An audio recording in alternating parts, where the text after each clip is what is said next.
આજ રોજ મારા વતનમાં ખંભાલિયામાં આજે લોકસભાની ચૂંટણીમાં મત આપવામાં હું આવ્યો છું અને લોકસભા એ આપણા માટેનું ગૌરવ છે અને આપણા ઉમેદવારો માટે પણ એક બહુ મોટો પ્રસંગ છે.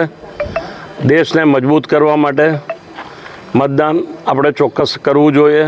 એના ભાગરૂપે હું જામ ખંભાલિયામાં મારા વતનમાં આ મત આપવા આવ્યો છું અને ડેમોક્રેસી હંમેશા રહે એ માટે આ પર્વ મોટો છે. એટલે આપ સૌને હું અહીંયા આભાર માનું છું અને દેશને મજબૂત કરવા માટેની આ ચૂંટણી છે.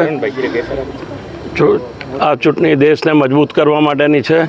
એટલે દેશ અને વડાપ્રધાનની લોકસભાની ચૂંટણી છે એને આપણે મંદન કરીએ છીએ અને આપણે આ પર્વને ઉજવીએ છીએ. તમામ લોકોને મારે એટલું જ કહેવાનું છે કે આ પર્વ છે અને દરેક લોકોએ મતદાન કરવું જોઈએ. હજી શરૂઆત થઈ છે, આખો દિવસ છે અને લોકસભા માટે અને દેશને મજબૂત કરવા માટેની આ ચૂંટણી છે. એટલે દરેક લોકોએ પોતપોતાનો મત આપવો જોઈએ એવી મારી સૌને નમ્ર વિનંતી છે.